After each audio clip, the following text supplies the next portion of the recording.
J'étais mort pendant 6 minutes, et pendant ces 6 minutes, Jésus m'a montré ce qui arrive aux âmes de ceux qui sont incinérés. Cela a changé tout ce que je pensais de l'au-delà. Je m'appelle Lorraine Matthews et je ne m'attendais jamais à écrire quelque chose comme ça. Mais ce qui m'est arrivé un samedi après-midi tranquille a bouleversé toute ma réalité. Je suis mort de quelque chose d'aussi simple qu'une piqûre d'abeille. Mais ce que j'ai vu de l'autre côté, ce que j'ai entendu, me hante et me bénit depuis. Jésus lui-même m'a parlé de la crémation, des âmes en attente et de ce que très peu de gens sur cette terre comprennent. On m'a dit de le partager. C'était un après-midi chaud et clair de juin, le 8 juin 2024, pour être exact. Je m'en souviens parce que je revenais tout juste d'un brunch de prière entre femmes et que je me sentais inhabituellement énergique. Normalement, le samedi était mon jour de repos et de rattrapage de la lessive, mais quelque chose en moi voulait être dehors. Je me promenais pieds nus dans mon jardin, fredonnant un hymne qui m'était resté en tête toute la matinée. Je me souviens m'être senti inhabituellement présent, comme si la lumière du soleil elle-même murmurait quelque chose. Puis c'est arrivé. J'ai senti une vive piqûre à la cheville. Je l'ai giflé, pensant que c'était juste un moustique ou une fourmi. Mais quand j'ai baissé les yeux et que j'ai vu l'abeille, je me suis figé. Je n'avais été piqué qu'une seule fois dans ma vie, quand j'étais enfant, et je me souviens que ma mère m'avait emmené d'urgence aux urgences. Je ne me souvenais pas de grand-chose d'autre, juste que c'était sérieux. En quelques secondes, ma gorge a commencé à se serrer. J'ai essayé de crier à mon mari qui était à l'intérieur, mais aucun son n'est venu. Ma vision se brouilla et je sentis mes genoux fléchir sous moi. La dernière chose que j'ai vue était le ciel au bleu, clair et totalement inconscient de ce qui m'arrivait. Et puis, silence. Je ne savais même pas qu'il était possible de mourir si vite. Une seconde, j'étais à bout de souffle, la suivante, je flottais pas paisiblement comme on le montre dans les films, mais choqué. Je me voyais allongé dans l'herbe, mes doigts tremblants, mes lèvres bleues. Mon mari est sorti en courant en criant mon nom, mais je n'ai pas pu répondre. J'ai plané au-dessus, regardant le chaos se dérouler. La peur avait disparu. Ce qui l'a remplacé, c'est ce calme profond, comme si j'avais laissé derrière moi le bruit du monde. Mais ce qui m'a le plus frappé, c'est à quel point j'étais détaché de mon corps. Cela ne me ressemblait plus. C'était comme regarder un vieux manteau qui ne lui allait plus. Puis j'ai commencé à me lever. Je n'ai senti ni aile ni main me soulever, juste un remorqueur invisible. Au fur et à mesure que je montais, les couleurs changeaient. Les sons se sont transformés en vibrations. J'ai commencé à ressentir les choses au lieu de simplement les entendre ou les voir. Il n'y avait pas encore de mots, mais je savais ce qui se disait, vous êtes en sécurité. Vous êtes appelés. Vous n'avez pas fini. Et pourtant, j'étais mort. J'ai découvert plus tard que mon cœur s'était arrêté pendant plus de 6 minutes. D'où je planais, j'ai regardé tout se dérouler avec des détails saisissants. Mon mari s'est agenouillé à côté de mon corps, paniqué, essayant de pratiquer la RCR. Il n'arrêtait pas de répéter mon nom, Lorraine, allez, bébé. Allez. Mais j'avais l'impression de l'entendre à travers une vitre. Je n'avais pas mal. Je n'avais pas peur. Je n'étais plus moi. Pas de la façon dont j'avais toujours pensé à moi. Le temps s'est courbé. Je pouvais voir plusieurs moments à la fois.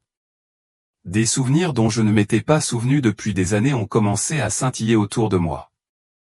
Ma mère qui me brossait les cheveux avant l'école, mon premier chagrin, le jour de la naissance de ma fille.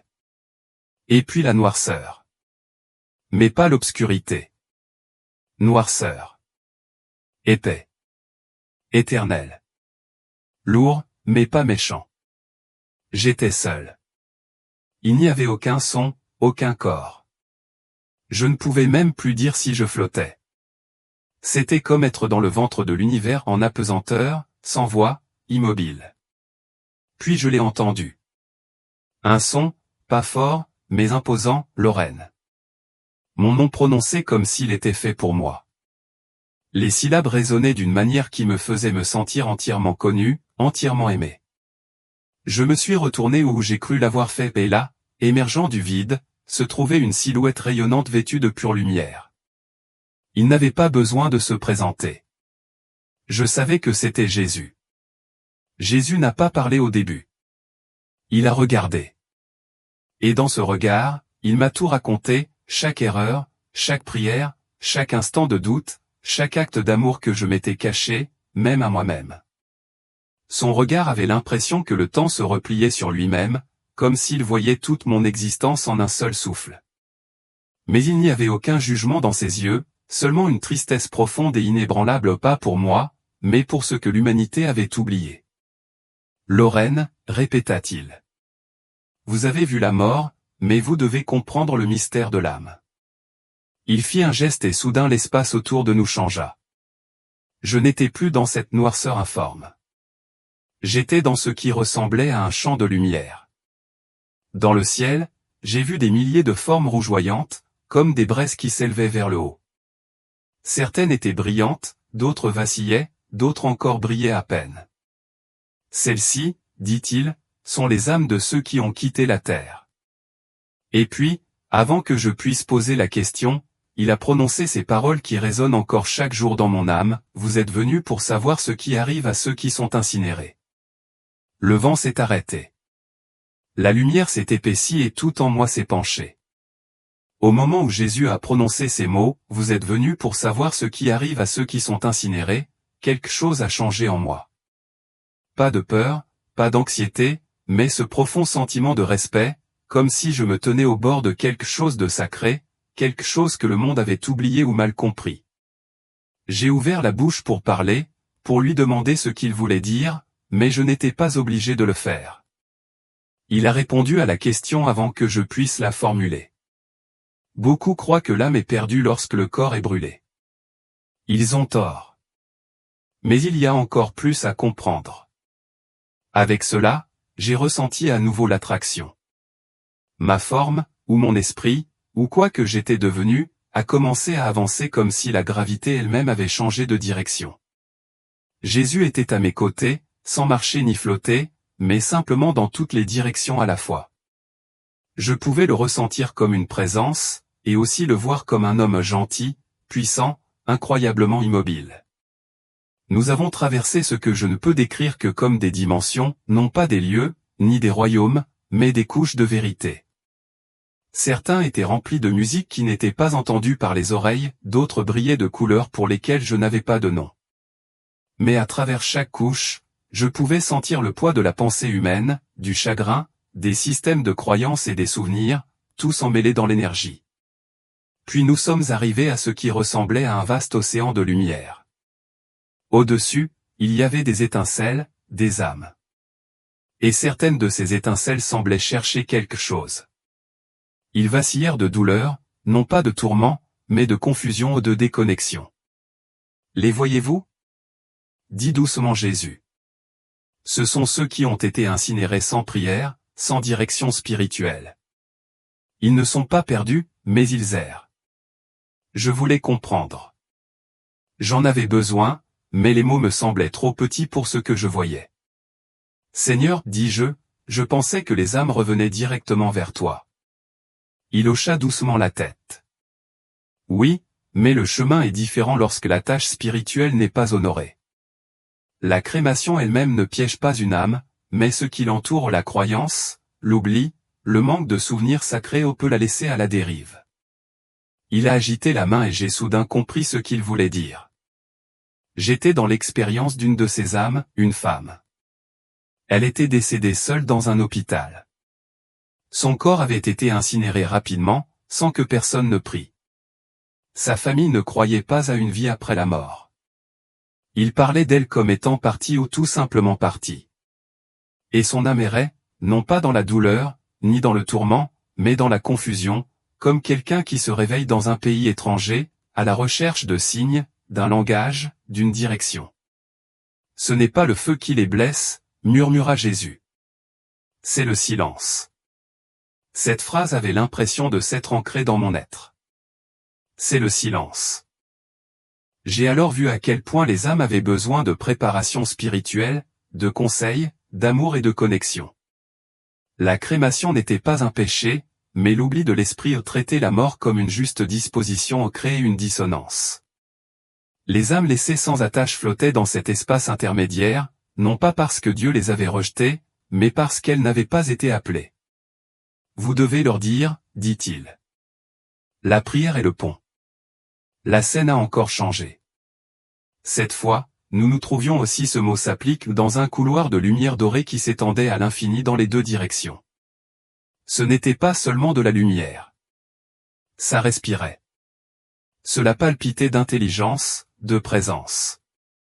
Et au loin, j'ai vu une luminosité si pure que tout le reste semblait assombri. Jésus m'a regardé, son expression pleine de gravité. C'est là, dit-il en désignant l'horizon brillant, c'est l'endroit où plein. La restauration se produit lorsque chaque âme retourne à la source. Certains y entrent directement. D'autres dérivent pendant ce que l'on pourrait appeler des années. Ils ne sont pas punis. Ils sont aimés. Mais ils prennent du retard. J'ai compris. Je l'ai senti. Les personnes dont les cendres avaient été dispersées sans réflexion ni prière n'étaient pas bannies. Mais certains étaient confus, surtout si on leur avait appris que rien ne les attendait, surtout si personne ne les avait criés. Jésus a poursuivi, l'âme sait qu'elle est éternelle, mais la croyance peut obscurcir le voyage. La crémation sans prière peut créer un brouillard. C'est pourquoi l'intercession est importante.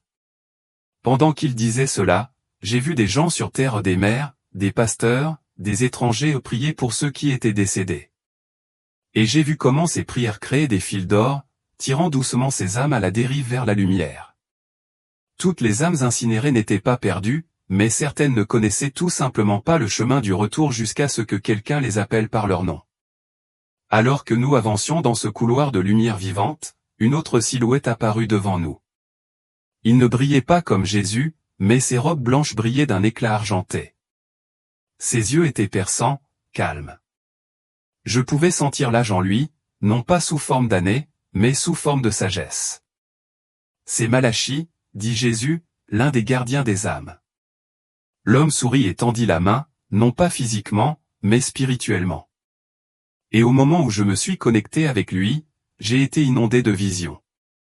J'ai vu des cérémonies de crémation à travers l'histoire, certaines profondément sacrées, d'autres précipitées et oubliées. J'ai vu des rituels orientaux où l'encens et les chants honoraient le départ. J'ai vu des crématoriums modernes où le silence était lourd, sans personne pour murmurer le nom d'une âme. Malachie a parlé directement dans mon esprit. Ce n'est pas le feu qui compte. C'est l'honneur. Quand l'âme est honorée, elle s'élève proprement. Quand on l'oublie, elle hésite. Ces paroles faisaient écho à celles de Jésus. Et puis on m'a montré quelque chose que je n'oublierai jamais.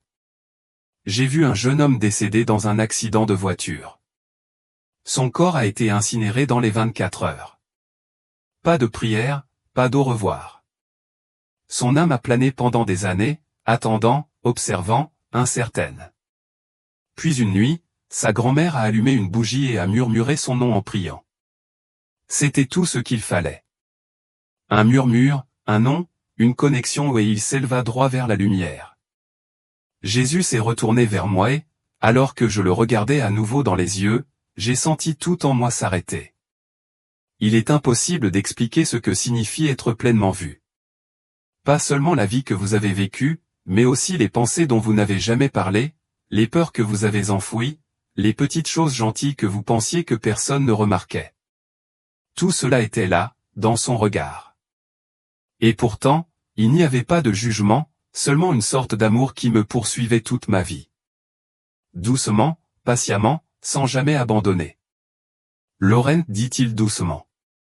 Vous avez demandé pourquoi vous aviez été amené ici.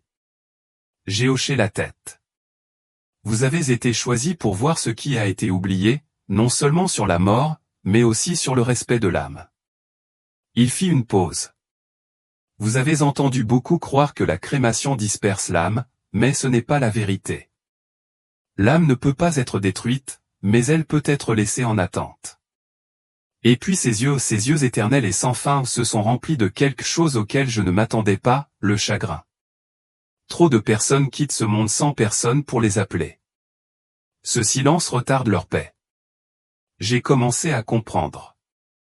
Nous ne sauvons pas les âmes par des rituels, mais nous les aidons à trouver leur chemin en les reconnaissant, en les honorant et en se souvenant d'elles. La crémation n'était pas le danger. L'oubli l'était. Nous avons encore avancé, cette fois dans une scène différente. Une vallée ouverte remplie d'orbes de lumière transparents flottant au-dessus de ce qui ressemblait à des autels. Certains brillaient vivement, d'autres clignotaient, à peine visibles.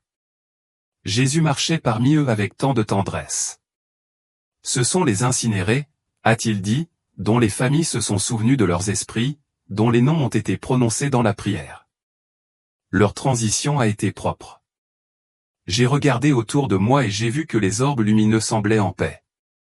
Ils scintillaient de couleurs qui pulsaient comme des battements de cœur. Mais les autres? J'ai demandé. Sans un mot, il fit signe vers un autre espace. Il ne faisait pas nuit. Ce n'était pas effrayant, mais c'était quand même gelé. Et là, j'ai vu d'autres orbes plus sombres, plus lents, comme s'ils ne savaient pas où aller. Ils étaient aimés, dit Jésus. Mais personne ne les a aidés à traverser. Non pas parce qu'ils n'étaient pas désirés, mais parce que le monde a oublié comment dire au revoir en pensant à l'âme. Il a expliqué que la crémation en elle-même n'est pas un péché. C'est une méthode, comme l'enterrement. Ce qui compte, c'est la façon dont l'âme est guidée. Le nom est-il prononcé? L'esprit est-il remercié pour sa vie? Des prières sont-elles envoyées à celui qui lui a donné le souffle?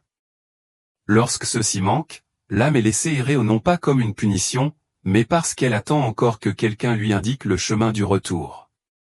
Jésus a levé la main et, devant nous, a eu une vision si vivante qu'elle semblait plus réelle que tout ce que j'avais jamais vécu.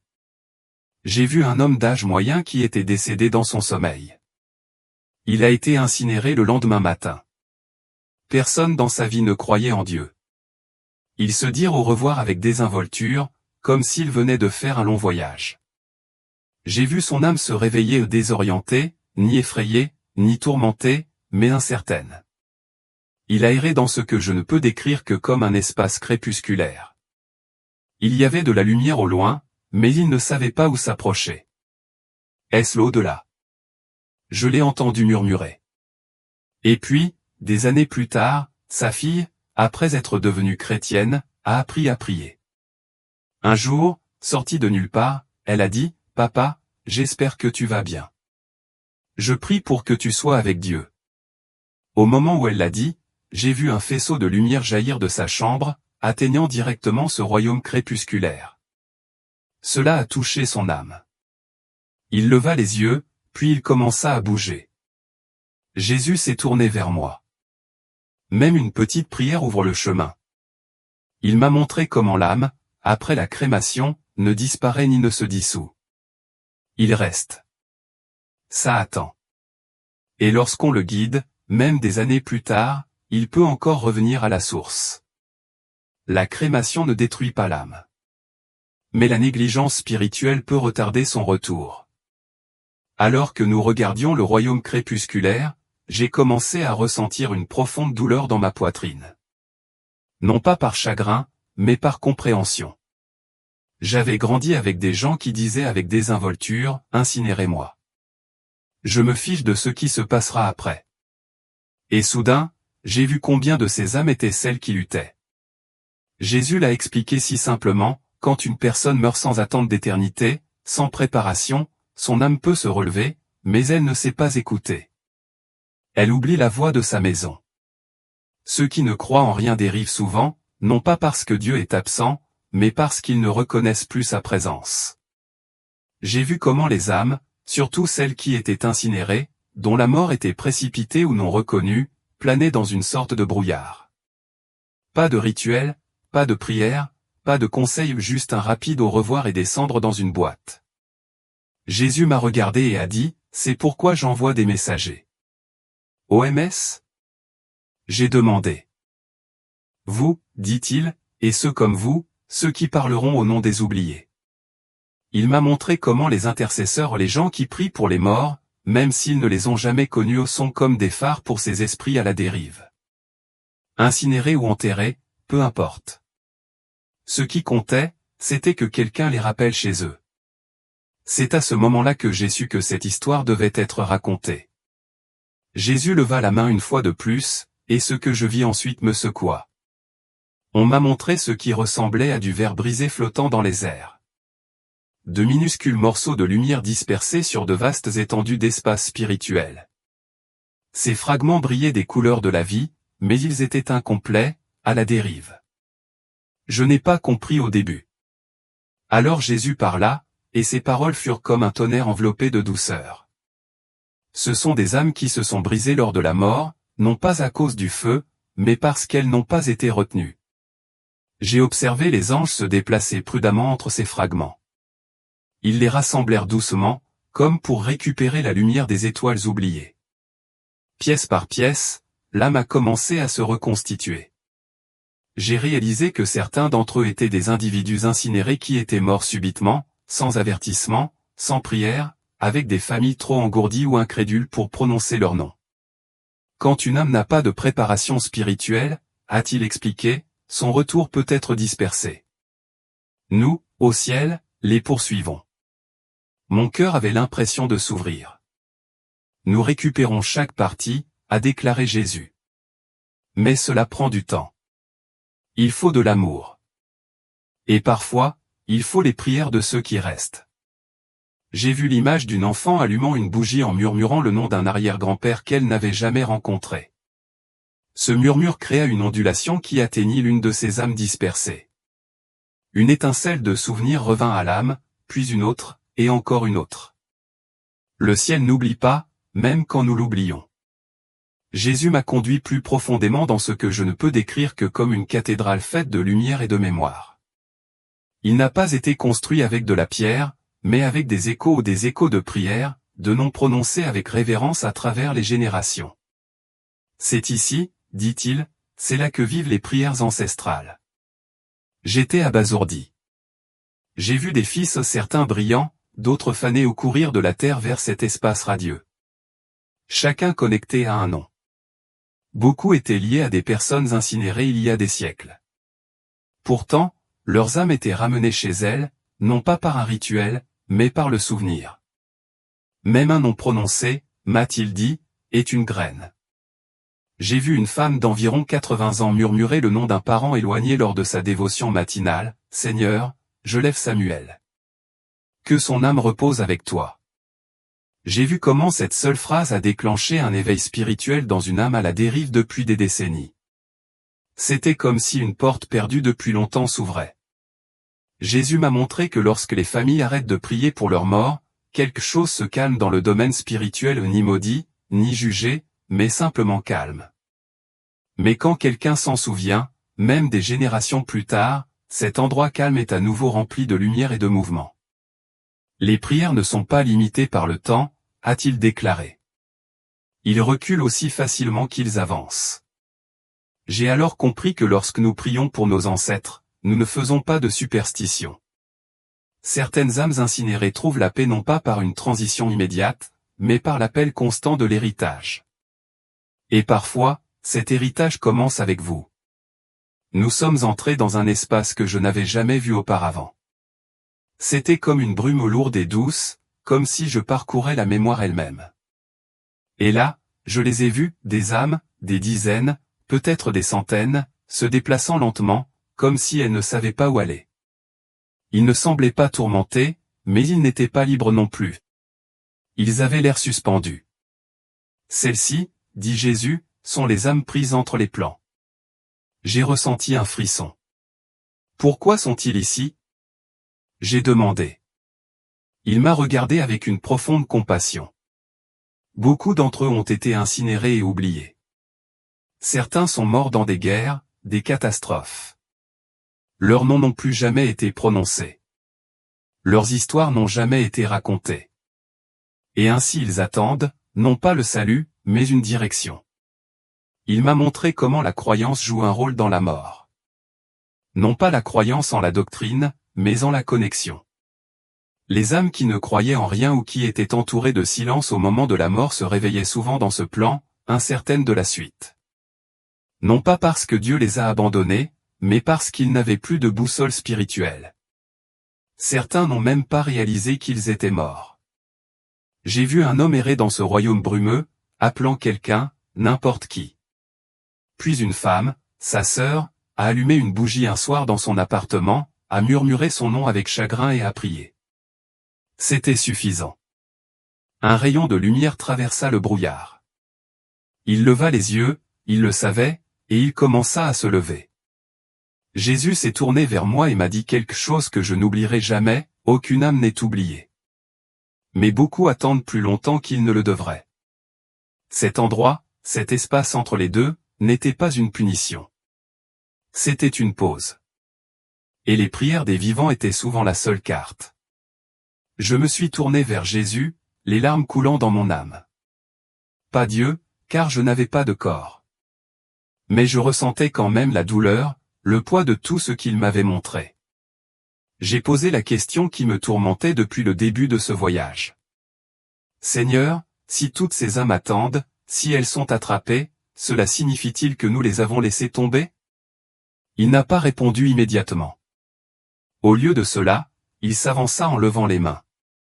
Et soudain, j'ai vu les rituels du monde des temps ouest, baptême, encens, chants, hymnes, services funéraires, rites de crémation. Certains ont joué avec un amour et une foi profonds, d'autres exécutés comme de la paperasse, sans âme, mécanique. Puis il a parlé. Je ne vis pas de rituel. Je n'attends pas dans des urnes ou des tombes. Je ne me limite pas au cendre ou à la terre, sa voix a secoué la lumière même dans laquelle nous nous trouvions. Mais il a poursuivi, les rituels n'ont pas de sens. Ce sont des ponts, des symboles. Ils ont du poids lorsqu'ils sont offerts avec amour, avec respect, avec vérité. J'ai soudain vu une femme allumer de l'encens dans sa cuisine tout en murmurant une prière pour son père incinéré. Jésus l'a reçu comme un cadeau royal. Puis j'ai vu de grandes funérailles avec de belles fleurs. Mais personne ne prie, personne ne croit vraiment. Et cette âme a erré pendant des années. Ce n'était pas le rituel. C'était le cœur. Jésus transcende tout, la crémation, l'enterrement, le feu, l'eau. Il atteint chaque âme. Mais les vivants, nous avons le privilège d'aider cette âme à se sentir vue, appelée et rappelée. Les rituels ne sont puissants que lorsqu'ils sont enracinés dans l'amour. C'est alors que j'ai réalisé que la crémation ne bloque pas Dieu. Mais oublier cela peut retarder le retour de l'âme. Soudain, tout a changé. J'ai ressenti un tiraillement pas dur, mais urgent comme si l'univers lui-même commençait à fermer le voile. La lumière autour de moi pulsait avec intensité. J'ai regardé Jésus, désespéré de rester, pour en savoir plus. Mais il m'a lancé un regard qui a transpercé l'éternité. Ce n'est pas encore votre heure, dit-il. Vous avez vu ce que les autres ont besoin de savoir. Allez leur dire. J'ai senti sa main ou peut-être sa présence se presser contre mon esprit et j'ai commencé à tomber. Pas physiquement, mais dimensionnellement. Je pouvais sentir le temps s'enrouler autour de moi, s'effondrer à l'envers. J'ai traversé les couches de la réalité plus rapidement que je ne le pensais. Cette belle symphonie de lumière et de sagesse s'est évanouie dans le silence. Puis vint le poids, le bruit, la douleur. J'ai percuté mon corps comme une racine d'arbre frappant la terre dure. L'agonie a éclaté dans ma poitrine. J'ai entendu des cris, la voix de mon mari, un ambulancier qui criait « Elle est de retour ». Nous avons un pouls. Les machines bip, les mains sur mon visage. J'ai ouvert les yeux. Les lumières fluorescentes de l'hôpital me semblaient étrangères, stériles, mais j'étais en vie. À peine. Plus tard, j'ai appris que j'étais cliniquement mort depuis 6 minutes complètes. Pas de battement de cœur, pas de respiration. Il s'apprêtait à déclarer l'heure de la mort lorsque mon cœur a inexplicablement redémarré. Mais je savais ce qui s'était passé. Jésus m'a renvoyé, non pas pour moi, mais pour ce message. Il m'a fallu des mois pour trouver les mots pour partager cela. Je n'arrêtais pas de me demander, Qui me croirait? Qui comprendrait?